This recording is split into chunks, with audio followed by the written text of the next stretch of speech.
ถ้าไม่มีฉันเธอคงจะมีความสุขมากกว่านี้ไม่ต้องทนฟังคำขอโทษอีกเป็นพันครั้งที่แสนไม่มีความหมายยิ่งเดินก็ยิ่งไกลยิ่งใกล้กันก็ยิ่งพังถ้าไม่มีฉันเธอคงรักใครสักคนที่ดีกว่าฉัน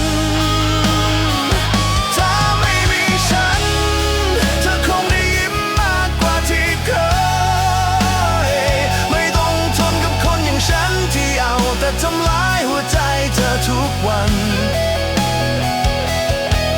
แม้ฉันยังรักแต่ฉันรู้ดีว่าต้องปล่อยเธอไป